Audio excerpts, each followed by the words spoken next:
শ্রীমদ্ ভগবদ গীতা যথাযথ একাদশ অধ্যায় বিশ্বরূপ দর্শন যুগ। আজকে আমাদের একাদশ অধ্যায়ের অন্তিম শ্লোক 55 নম্বর শ্লোক পাঠ পূর্বক শ্রবণ করব। এই শ্লোক অত্যন্ত গুরুত্বপূর্ণ শ্লোক। এই শ্লোককে ভগবদ গীতার নির্যাস বলে বর্ণনা করা হয়েছে। এই শ্লোকটিকে ভগবদ গীতার নির্যাস বলে মনে করা হয়েছে। তাৎপর্য ছিল প্রভুপাদ বলছেন, সবাই শ্লোকটা দর্শন করুন।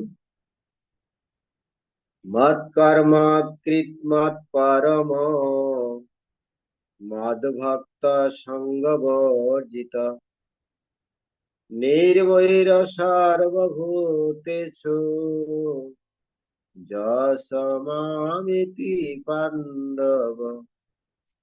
মৎ কর্ম কৃত মৎ পরম মদ ভক্ত সঙ্গ বর্জিত নির্বৈর সর্বভূতেষু যশমামিতি পাণ্ডব।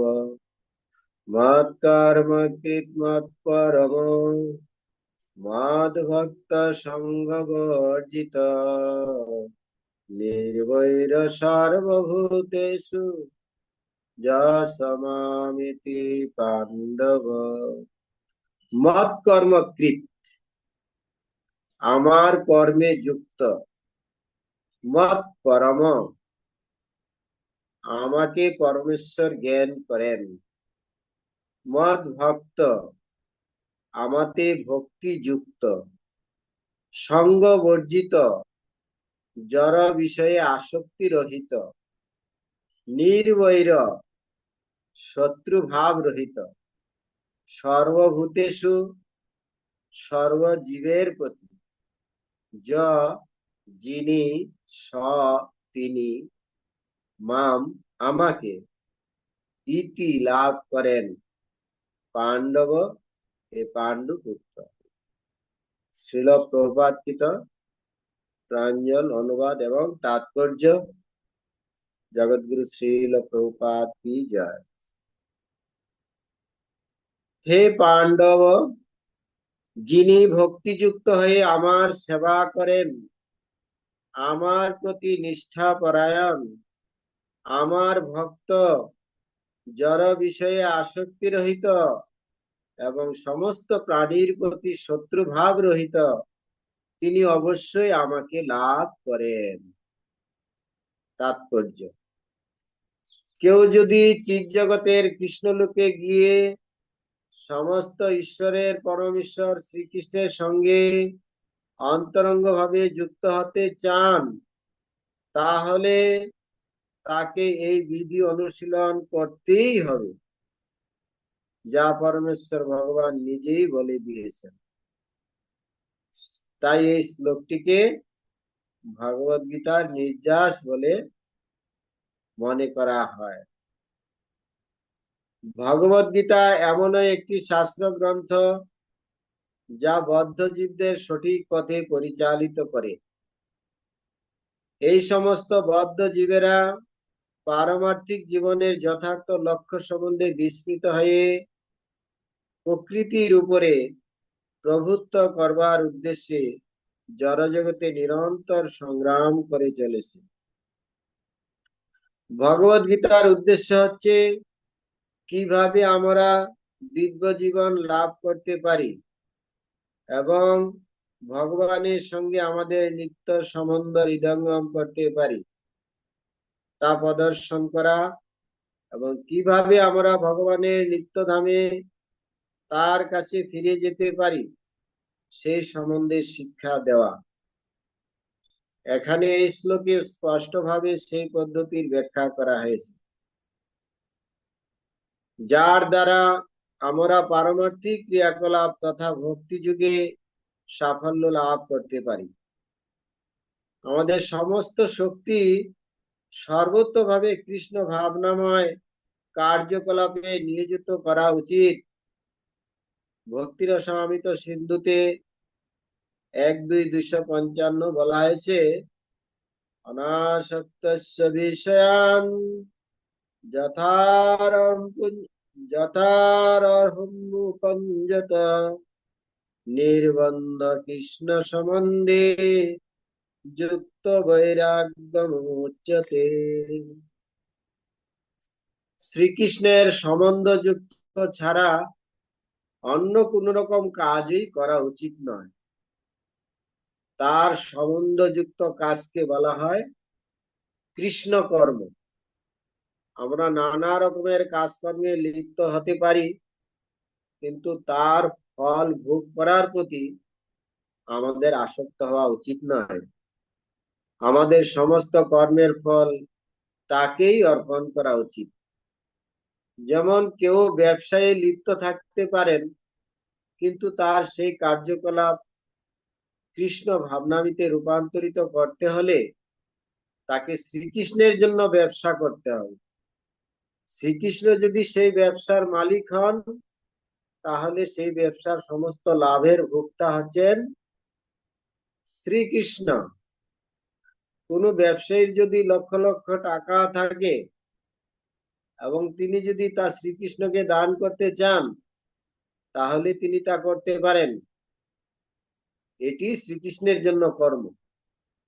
নিজের ইন্দ্রিয় তৃপ্তির জন্য বড় বড় প্রাসাদ তৈরি করে তিনি শ্রীকৃষ্ণের জন্য সুন্দর একটি মন্দির তৈরি করতে পারেন। তিনি সেই মন্দিরে শ্রীকৃষ্ণের শ্রীবিগ্রহ প্রতিষ্ঠা করতে পারেন এবং শ্রীবিগ্রহের সেবা পূজা আয়োজন করতে পারেন, যে বিষয়ে ভগবত ভক্তি সংক্রান্ত প্রামাণিক গ্রন্থাবলীতে বর্ণনা দেওয়া হয়েছে। এই সমস্তই কৃষ্ণ কর্ম। কর্মফলের প্রতি আসক্ত না হয়ে শ্রীকৃষ্ণকে সেই ফল অর্পণ করা উচিত। সবকিছু শ্রীকৃষ্ণকে অর্পণ করে ভগবানের প্রসাদ রূপে তা গ্রহণ করা উচিত। সবকিছু শ্রীকৃষ্ণকে অর্পণ করে ভগবানের প্রসাদ রূপে তা গ্রহণ করা উচিত। কেউ যদি শ্রীকৃষ্ণের জন্য একটি অট্টালিকা নির্মাণ করে দেন এবং সেখানে শ্রীকৃষ্ণের বিগ্রহ স্থাপন করেন, তার সেখানে বসবাস করতে কোনো বাধা নেই, তবে সেটিকে শ্রীকৃষ্ণের বাড়ি বলেই জানতে হবে। সেটি কৃষ্ণ ভাবনামৃত। কেউ যদি শ্রীকৃষ্ণের মন্দির নির্মাণ করতে না পারেন, তাহলে তিনি শ্রীকৃষ্ণের মন্দির মার্জন করার কাজে নিজেকে নিযুক্ত করতে পারেন। সেটিও কৃষ্ণ কর্ম। আমরা একটি বাগান তৈরি করতে পারি, একটি বাগান করতে পারি। যারই এক ফালি জমি আছে, ভারতবর্ষে সকলেরই, এমনকি নিতান্ত গরিব লোকেরও কিছু না কিছু জমি আছে। সেই জমিতে বাগান করে সে তার ফুল শ্রীকৃষ্ণকে অর্পণ করতে পারে। আমরা তুলসী বৃক্ষ রোপণ করতে পারি, কারণ তুলসী পত্র এবং তুলসী মঞ্জরি ভগবানের সেবার জন্য অত্যন্ত প্রয়োজনীয়। ভগবত গীতায় শ্রীকৃষ্ণ তা অনুমোদন করেছেন। পত্রম পুষ্পম ফলম তুয়াম। তিনি বলেছেন যে কেউ যদি পত্র, পুষ্প, ফল বা একটু জল ভক্তি সহকারে তাকে অর্পণ করেন, তাহলে তিনি প্রীত হন। এই পত্র বলতে তুলসী পত্রেরই উল্লেখ করা হয়েছে। সুতরাং আমরা তুলসী বৃক্ষ রোপণ করতে পারি এবং তাতে জল দিতে পারি। এইভাবে অত্যন্ত দরিদ্র মানুষও ভগবান শ্রীকৃষ্ণের সেবায় নিযুক্ত হতে পারে। এগুলি শ্রীকৃষ্ণের সেবায় নিয়োজিত হবার কয়েকটি দৃষ্টান্ত।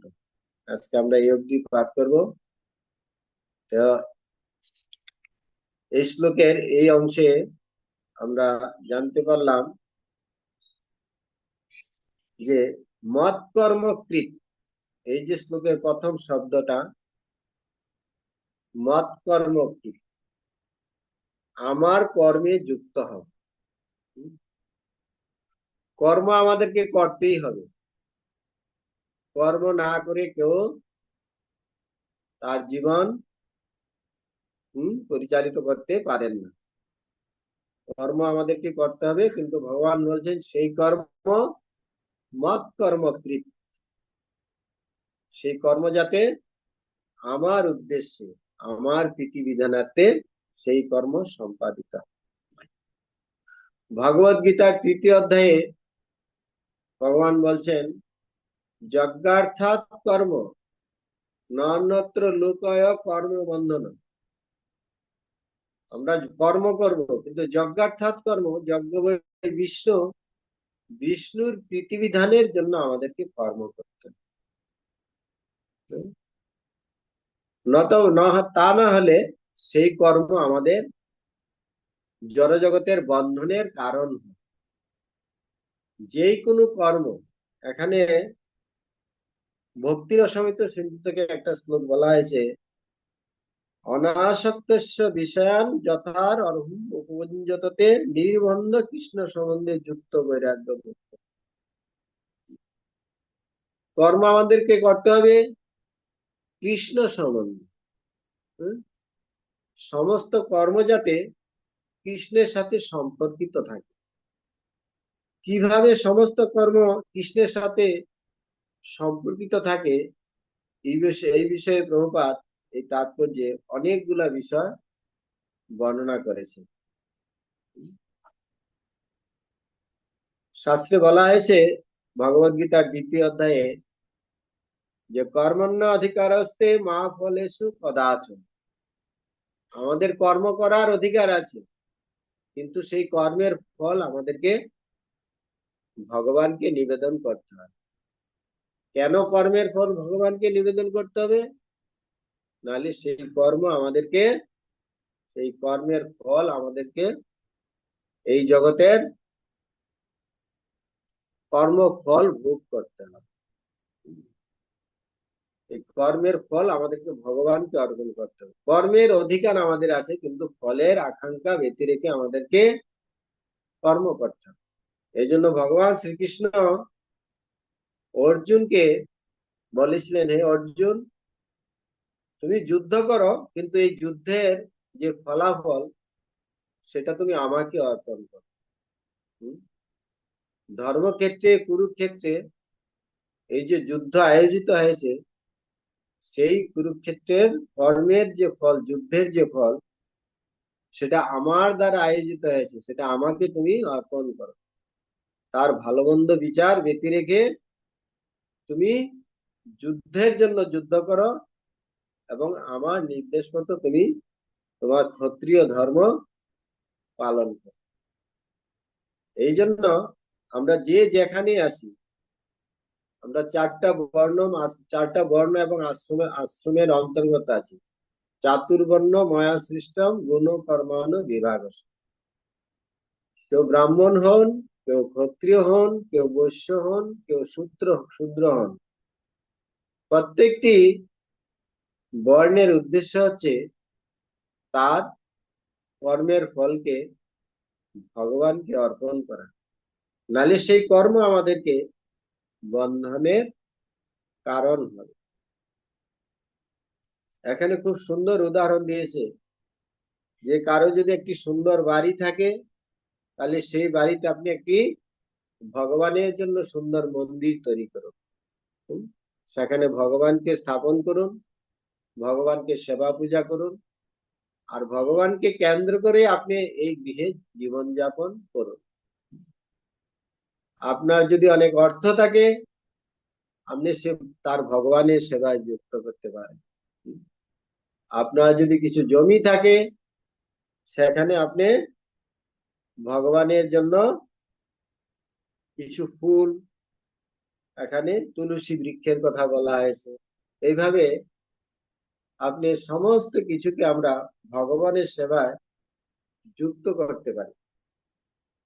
নির্বন্ধে কৃষ্ণ সম্বন্ধে সমস্ত কর্ম যদি ভগবানের সাথে যুক্ত থাকে, তাহলে সেটা আমাদের বন্ধনের কারণ হয়, যদি সেটা কৃষ্ণ সম্বন্ধে। এটা বলা হয় যুক্ত বৈরাগ্য। যুক্ত বৈরাগ্য মানে আমার সমস্ত বিষয় থাকবে, আমার বাড়ি থাকবে, গাড়ি থাকবে, টাকা থাকবে, ব্যবসা থাকবে, পয়সা থাকবে, সবই থাকবে, কিন্তু সবগুলাকে কৃষ্ণ কেন্দ্রিক করতে হবে। হুম।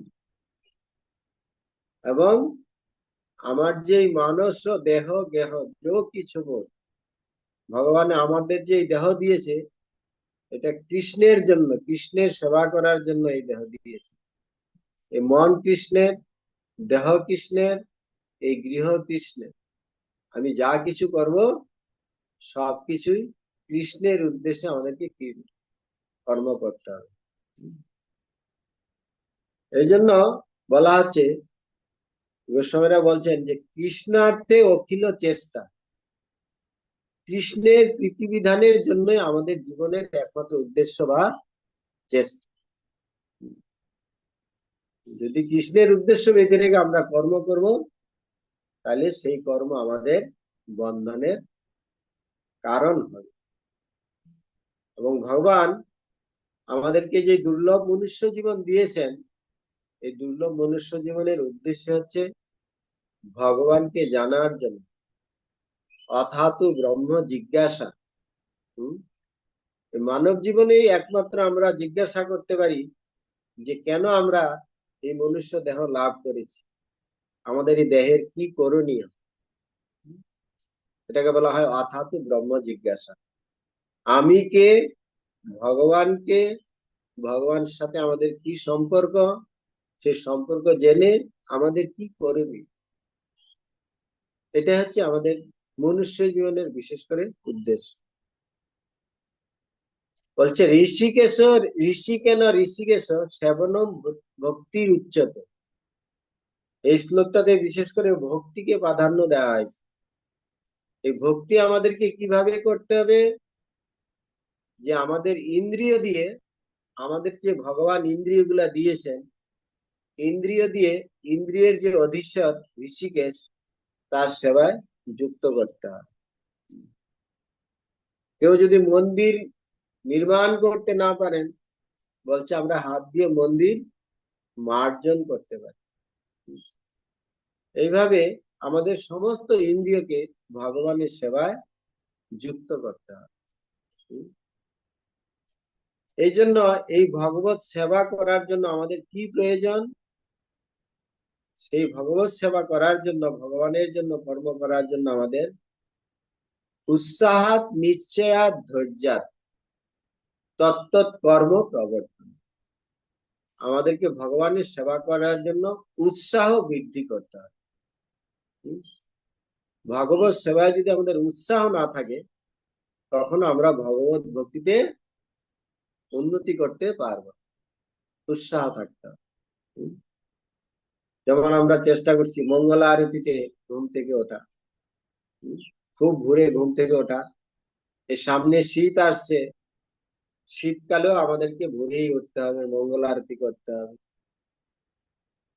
এইভাবে আমাদেরকে তপস্যা করতে হবে।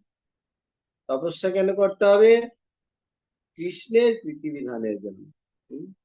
সেই তপস্যাটা কিরকম করতে হবে, তপস্যা মানে স্বেচ্ছায় কষ্ট স্বীকার করা। কেন আমরা কষ্ট স্বীকার করব, ভগবানের প্রীতিবিধানের জন্য বা আমাদেরই পারমার্থিক কল্যাণের জন্য।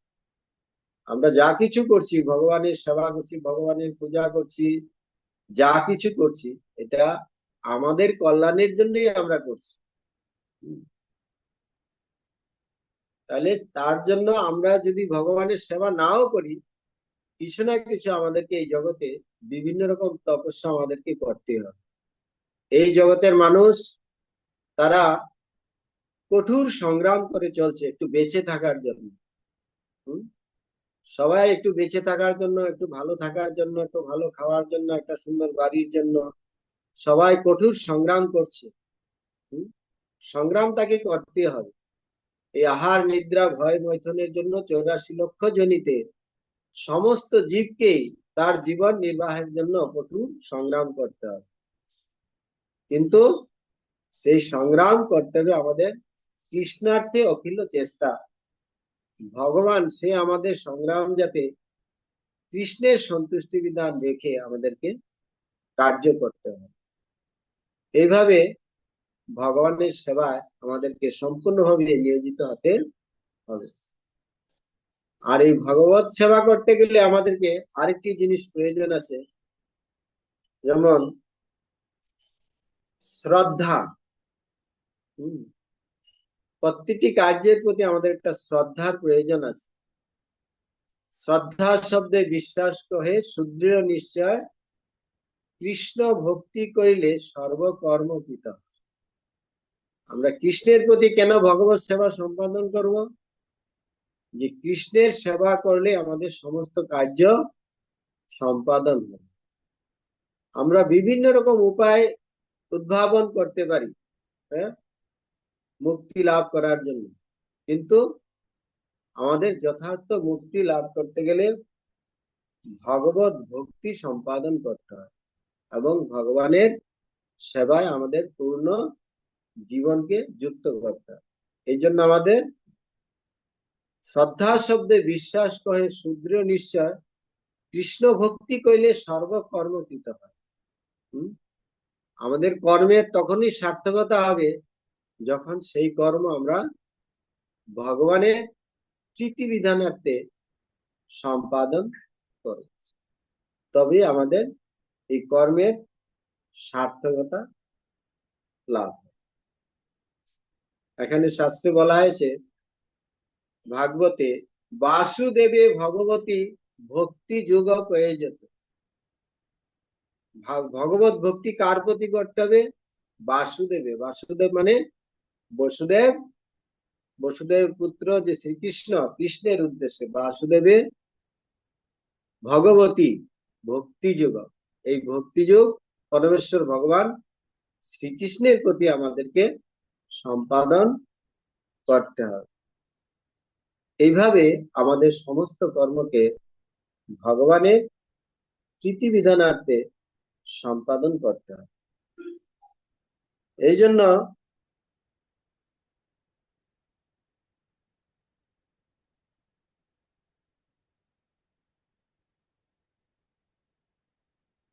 এখানে এই ভগবত ভক্তির যোগ্যতা এখানে বলা হয়েছে, যেখানে আমরা তাৎপর্য শেষ করেছিলাম, যে ভগবত ভক্তি এমন একটি বস্তু, অত্যন্ত দরিদ্র মানুষও ভগবান শ্রীকৃষ্ণের সেবায় নিয়োজিত হতে পারে। অত্যন্ত দরিদ্র মানুষ ভগবত সেবা করতে গেলেই যে আমার অনেক টাকা পয়সা, বাড়ি ঘর, অনেক কিছু সম্পদ প্রয়োজনে আছে, যে কোনো পরিস্থিতিতে যে কোনো ভাবে আমরা ভগবানের সেবা করতে পারি।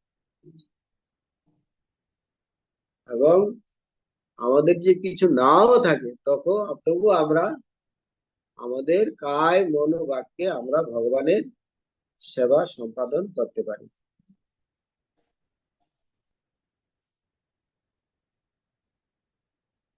এই শ্লোকের অনেকগুলো বিষয় আছে, আমরা আজকে একটা বিষয়ের উপরে আলোচনা করলাম, মত কর্মকৃত, যে আমাদের এই কর্ম কিভাবে ভগবানের প্রতি সম্পাদন করতে হবে। হরে কৃষ্ণ। আমরা তাৎপর্যের এইটুকু অংশ আলোচনা করলাম, কালকে তার বাকি অংশ আলোচনা করব। শ্রীমদ্ ভগবদ গীতা যথাযথ কি জয়।